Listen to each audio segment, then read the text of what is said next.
Well, hey everyone, and welcome to a very special episode of the Other Six podcast. Today we're going to have a couple of different folks joining us on the show. Our speaker from this past Sunday, Shawn Lovejoy, is going to be joining us, telling us a little bit about his background and his organization, Courage to Lead. And then a little bit later in the podcast, we're going to be joined by our Executive Pastor of Operations, Hardy Sellers, talking a little bit about Love Week that's going to be coming up, as well as our kids' camp and parent experience. So let's jump in with Shawn Lovejoy. Well, hey everyone, and welcome to episode number 42 of the Other Six podcast. My name is Chad Boak, and I am your host. Joining me in the studio today, a very special guest, the founder and CEO of Courage to Lead, Shawn Lovejoy. Shawn, how are you today, sir? Hey, it's been an honor to be with you guys, my friend. Yeah, we're so excited to have you here. And obviously, like you and Adam, very close, very tight. You've known him for a long time. And so my first question for you today is, tell me something really funny about Adam that he doesn't want us. No, I'm kidding. That's a joke.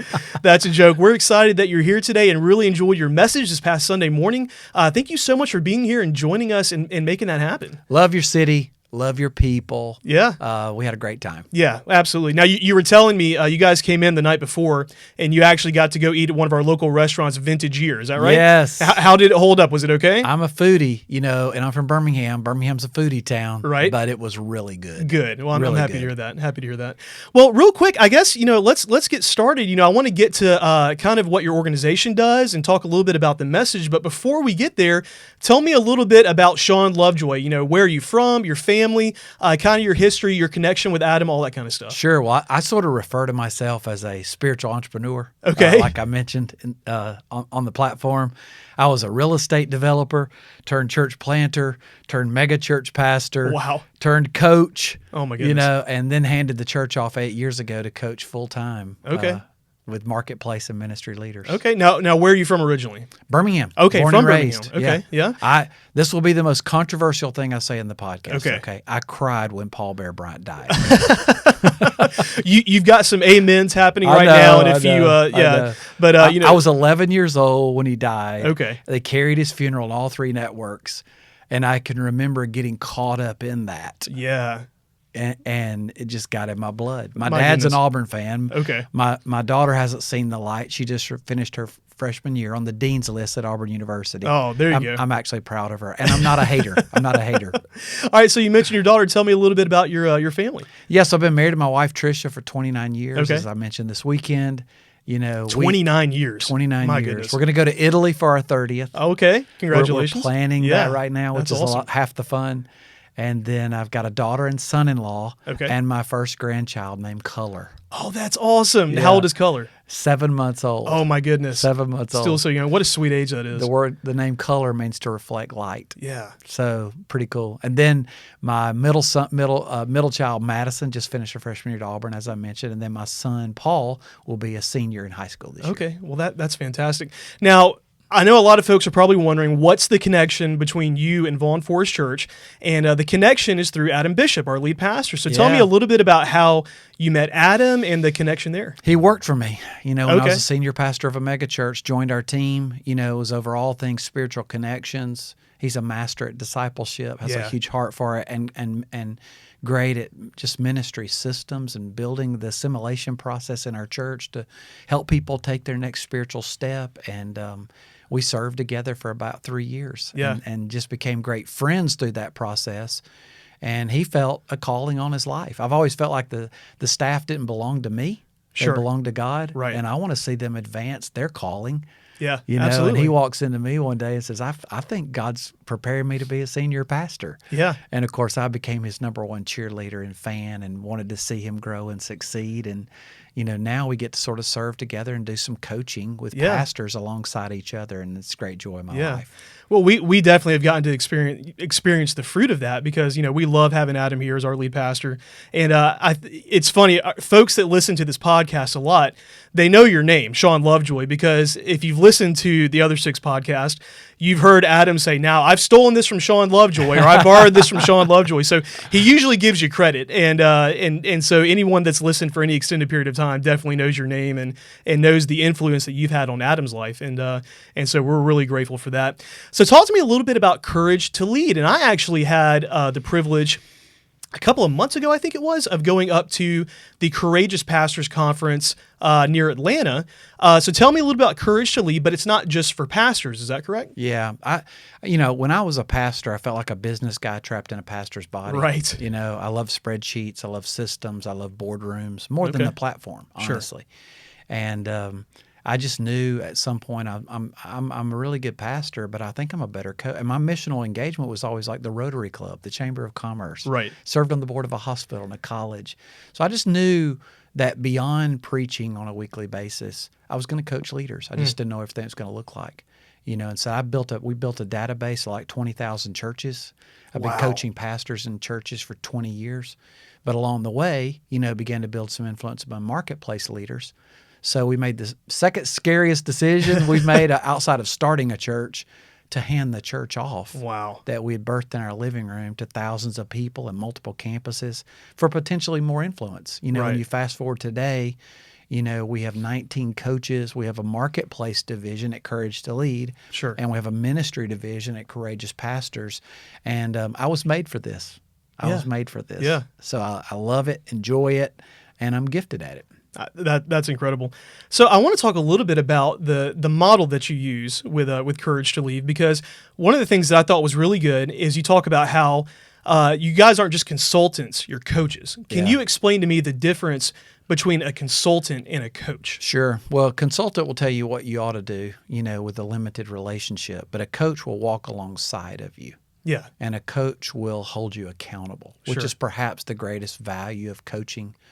So one of the reasons why I scaled Courage to Lead, and I'm not just a consultant out of the trunk of my car, is I wanted to have the bandwidth and the scale to walk us alongside a leader and his team for a year or more. Because we can get to know each other better. We can build trust at a more effective, deeper level. Same with the team. I can impact your life more if I also get to interact with your team some. And so we built it where that coach can walk alongside the leader. They're on retainer. They meet with that leader monthly. But then periodically, they're also meeting with the leadership team. Right. And we can normalize language. We can infuse healthy culture. We can foster robust dialogue. As Patrick Lencioni says in 5 Dysfunctions of a Team, among leaders. And we start getting everything out of the margins in front of us and start building a healthy organization. Whether it's ministry or marketplace, the goal is to be healthy. Healthy culture, healthy team, healthy systems. We call them the 3 gears of growth. Right. Yeah, I was listening to a pastor one time. He talked about being on a plane next to a guy that grew shrimp.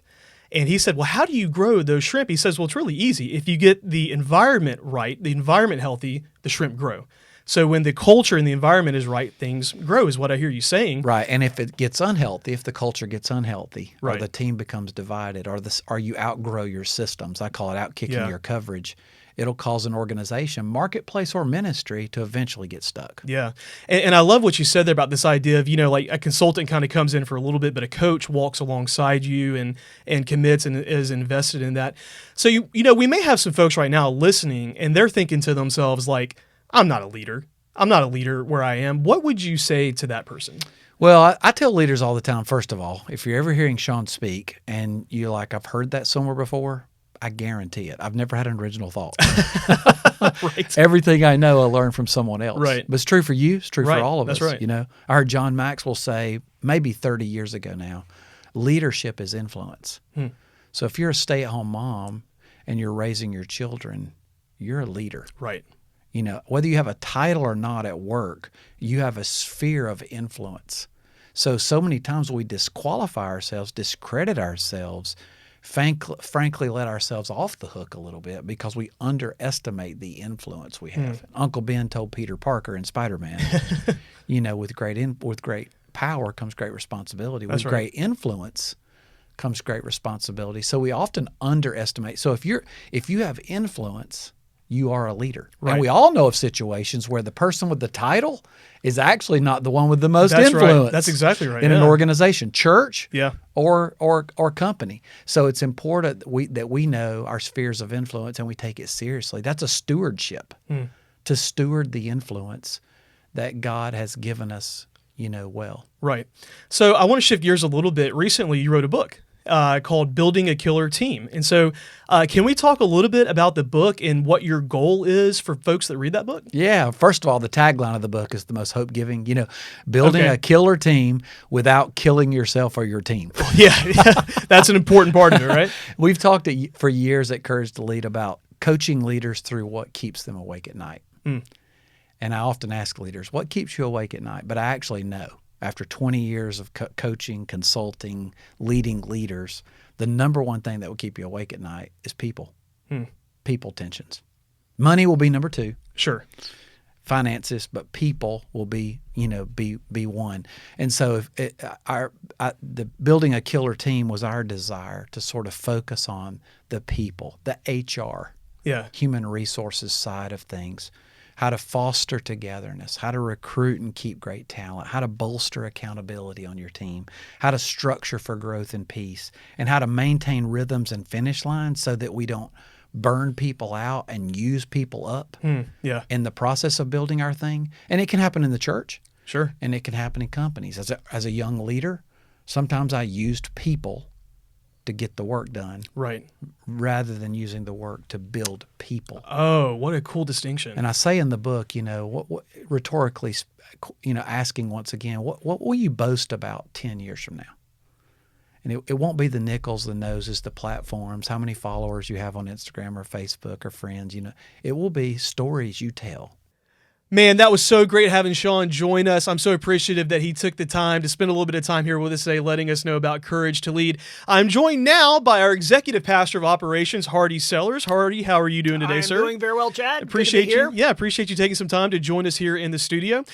So I want to talk about Love Week and Kids Camp and Parent Experience in a minute, but before we get to that, some folks that listen to our podcast, you've never been on the podcast before. I have never been asked to be on the podcast before, Chad, to be quite honest. That's right. Well, and we're glad that you're here today. I was going to say something about it to tell you how desperate we are, but that would be mean. I would never say that to you, Hardy. My feelings. We're honored that you are here today with us. And so I want to let folks know that maybe don't know your role here, because a lot of what you do is behind the scenes, not often out front. I think you said you preach, once every 10 years? Once every 10 years so That's far. Right. Yeah, so folks that may have come in the last, not quite decade might not exactly know. Sorry you missed out. Yeah, know who you are, everything that you do, even though you do an incredible amount of stuff to help lead our church and take care of everything that's happening here. So talk to us a little bit about your role at the church. You tell us about your family. We want to get to know the real Hardy Sellers. The real Hardy Sellers. Yeah, well, there we go. I have been on staff for 23 years here in the administrative logistics operations mode, and I'm the executive pastor for operations. So I kind of do the things where hopefully you don't notice my job, because Right. if you notice them, it's not going very well. Yeah, so, like air conditioning or the toilet's not working. Custodial, Yeah. that type of I stuff, gotcha. building. But anyway, that's what I do. Okay. And take care of the financial aspect and kind of the business aspect of the church. Okay. And tell us a little bit about your family. I am married to a beautiful wife, Melissa Sellers, for 31 years. Okay, And we wow. have 4 children. We have 2 grown daughters. Both are nurses. Both don't live in Alabama. One lives in California. One is a travel nurse right now in Tennessee. Okay. And then we actually were foster parents and adopted 2 boys later in life. We have a 12-year-old and 10-year-old, Matthew and McLean. Okay. And we have them at home now. Okay. And you have a beautiful family. And so you were talking a little bit there about handling logistics and all this stuff like that. Well, one of the things that you handle is Love Week, and kind of help organize that every single week. And Love Week is where we kind of come together and help, serve our community with no strings attached. And we talk about that a lot. So tell us a little bit in your own words, what is Love Week? Tell us a little bit about the history of Love Week and kind of how this whole thing got started. You bet. One of our causes, I guess you would say, is that we want to serve the community, no strings attached. That's right. And what does that look like? And hopefully we do that throughout the year as the needs arise and we have opportunities. But we have a concentrated effort for 1 week every year where we get as many volunteers as possible together to serve the community. And we do a variety of different things, concentrating a lot on schools, because Sure. that's near and dear to our heart, is the next generation, which is another one of our key points. And so the week before school starts, which is this year, August 1st through 8th, we will be serving at different schools, and we do everything from pine straw, trim bushes, pressure wash, paint, build furniture, move furniture. Yeah. the things that the administration of the school would like to do, but they don't have the manpower or the budget to do it, we step in and just serve them any way we can. Yeah. We do a big breakfast for the teachers on one of their training days, and just try to love on the teachers, get them ready for the school year, and try to get the school looking as good as it possibly can. Yeah. So tell me, how long have we been doing Love Week? Golly day, have we been doing this 6-7 years Yeah, now? It's been I a think so. while. So Yeah. it's been maybe longer than that. Yeah. I guess it probably started originally, wasn't Love Week, but about 12 years ago we started a Love Sunday, and it's kind of That's expanded right. from there. Yeah. And so it's just something we really enjoy doing. And the people, relationships are very important to us. And we find out one of the best ways to build relationships is to serve together, to work together. Yeah. And so you get out with people you don't know, and you get sweaty and dirty and have fun, and you get to know people. Yeah. So tell me, what has been the kind of attitude of the folks that we're serving in these schools, the administration? Tell me a little bit about that. Just grateful. Yeah. Just grateful. They're always so kind, because it's sort of a relationship that we now have with them, where they know that if they have a need, they can call us. If they even, hey, we have bulletin boards that need to get put up. We have furniture that needs to get built, or we have we need mulch in our playground. Sure. I know who I can call. Right. And we want to be that for the community, where if we have a need, if our schools have a need, they can call us, and we will do the best to help them meet that need. Well, and let's even talk about, I know in the last probably, I'll say a couple of weeks, we've had 2 different instances where some schools have reached out to us. And I would argue that a lot of that was because of the work that the folks of Vaughn Forest Church have done through Love Week. So can we talk about that a little bit? 100%, yes. And it started with the graduation for Yeah. Pike Road High School, and they were having it outside in the stadium, and suddenly it was supposed to rain, terrible weather. Yeah, like thunderstorms, right? And it was that week, and they called on Monday, and our answer, of course, is yes. What can we do to help? So Sure.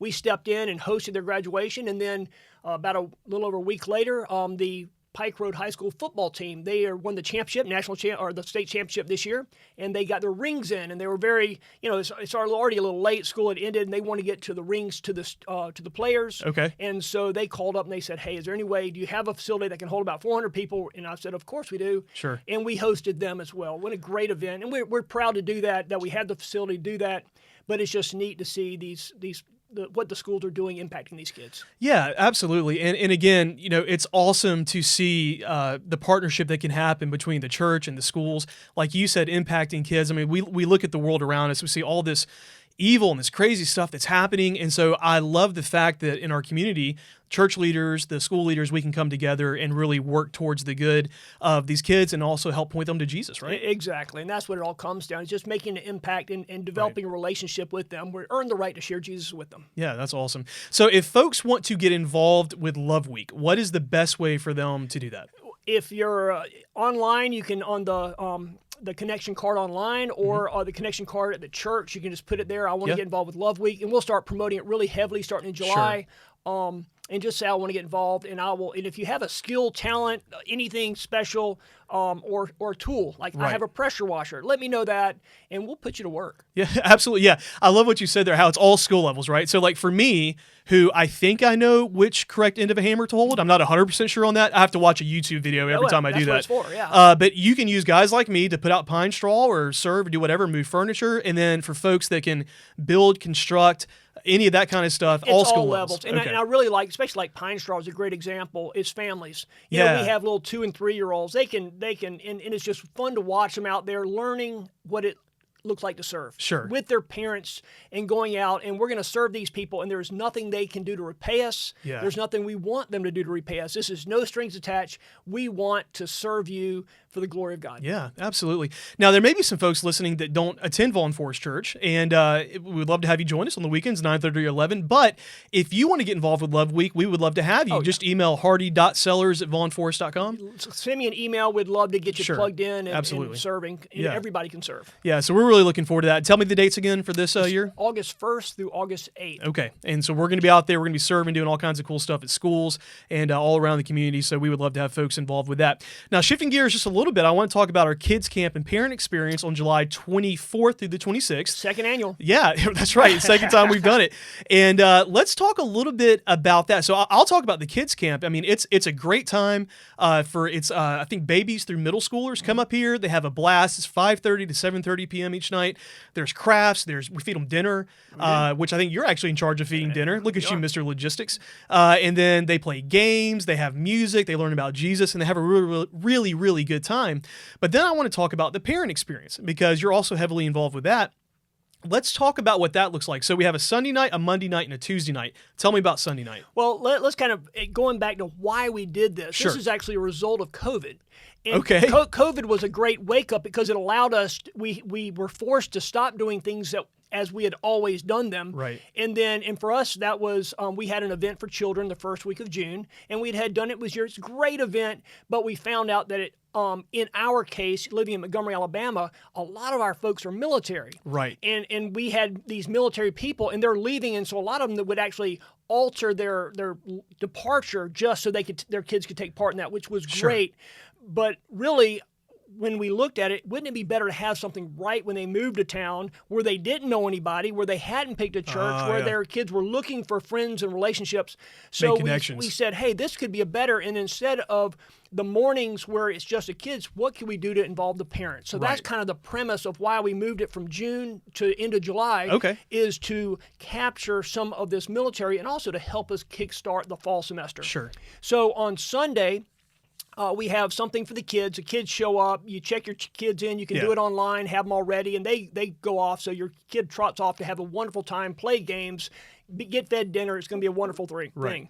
The parents go into another room where we have a chance just to say welcome to Montgomery, because this really is the number one target audience are people that are new to Vaughn Forest or new to Montgomery. Sure. And so we have a chance to say this is what Vaughn Forest is all about, but also this is what Montgomery's a phenomenal town. Pike Road Montgomery, that's right, Pike Road. So there's a lot of great things here. And Montgomery has kind of a stigma to it. And being prior military, I know when I got hey, you're going to move to Montgomery, I wasn't like, man, this is awesome. I was like, really? But once I came here, it's a phenomenal place. And there's a lot of history. There's a lot of arts and culture. There are a lot of things to do, restaurants, things like that. So we want to take this night to these brand new people, a lot of them brand new to Montgomery, and say, this is what are things that you can do in the area that your family's going to love. And here's what's nearby, 3 hours away, here. Sure. And so we expose them to that. We feed them a great dinner. Yeah. And we just have a chance. We have fun. We get to know people. We do a lot of relationship building. So our goal is when they leave that Sunday night, they go, okay, there's some friendly people here. This isn't going to be as bad as we thought. We're kind of looking forward to it. We got to kind of start planning our trips and vacations. And that was great. So that's Sunday. Monday. Well, let me go real back to Sunday real quick, because again, like what you said, Montgomery, the Pike Road, the River Region area, I mean, it's exploding. There's tons of folks moving here. There's tons of things to do. And one of the things we did last year at the Parent Experience was trivia. And we said that we had Guardians of the Galaxy rules at the end, which means that if there's a tie, there's a dance-off. We had a 3-way tie. There was a dance-off. And I don't want to say too much, but Adam Bishop was a part of the dance-off, our lead pastor. Did he win? He didn't, okay. to no one's surprise, right? Okay. Yeah. But he got up there and he danced and had a good time. But no, that Parent Experience, man, that's a blast. That is a really, really good time for the parents. It is just a wonderful time of relationship, food, and just learning about Montgomery. Even people that have lived here for a long time I had no idea. Sure. Yeah, absolutely. All right. So Monday night. Monday night is another great night for the kids. They get dropped off. They get fed. They have fun, play games, learn some great lessons. And the parents, understand our target audience. A lot of these people are just now moving to town, and they've been dealing with movers, living in hotels, and all the stress. Being prior military, again, I understand this. But now we say, we've got your kids. Go have a date night on us. Okay. So we just say, hey, last night we told you about all the great restaurants in this area. Sure. Go find one. So we really want the mom and dad to go off, explore some of those nights, and just have a nice, relaxing, take a deep breath while we babysit your kids and do it in a way that they're going to be amazed. They're going to have a great time. Yeah. It's kids ministry that's happening. Ministry. They're learning about Jesus, having a blast, making connections, enjoying that. So that's Monday night. Yeah. So they get the date night, which they all appreciate. Absolutely. And then Tuesday night we have our big party, right? We have our big party, and that's going to be phenomenal. It's going to be outside. Water. We have water inflatables. Hot dogs and hamburgers on the grill, and it's just a chance. Again, now everybody's together, and you get a chance to say, "Hey, that's your kid, about the same age as my kid." Those type of relationships that are sometimes can take months to do in the real world. Now we can hopefully speed that up. Yeah, kind of fast track those connections, because I know a lot of the folks that come here to town, I mean, these military folks are only here for about a year or so. And so, they typically move pretty quick, developing connections. So we want to help facilitate that. But again, it's not just for military. If you've lived in Montgomery Pike Road your entire life, you're looking to make more connections, we would love to have you join us for that. New to the River region, Montgomery Pike Road, just new to Vaughn Forest, everyone's welcome to kind of come out to this. And it's a great opportunity for our people to get involved. Sure. And there's lots of opportunities, whether it be to cook food, whether it be to prepare food or serve food, man the inflatables, just go around and be friendly and meet new people. That's what they need to do. Well, it's really exciting. We got a bunch of great stuff coming up this summer. Again, we talked about our kids camp and parent experience. We talked about Love Week. We're looking forward to a great fall. But like you said, great opportunities for folks to get involved, be the hands and feet of Jesus, Amen. Serve our community with no strings attached, focus on the next generation, all these things that we talk about that are essential to the DNA of Vaughn Forest Church. Right. And this is just kind of really putting the rubber meets the road. We talk about it, but what do we do? And these are some of the things we do. We try to do things throughout the year, but there's just certain times there are concentrated efforts. All hands on deck. We need you to serve. Right. And so if you want any information on any of these things that we've talked about, head over to vaughnforest.com. You'll be hearing a lot about it, obviously, in our services. We'll be talking about a lot on the podcast. And Hardy, thank you so much for joining us today, man. I appreciate the invitation. We don't get to hear from you so much, and so it's great to sit down with you for just a little bit and kind of talk through that. I think that's a good place for us to kind of call it quits for today. I want to say, thank you to Hardy. Thank you to Shawn for joining us for this episode of the Other Six Podcast. On behalf of Hardy Sellers, Sound Guy Harley, and myself, thanks for joining us, and we will see you next time.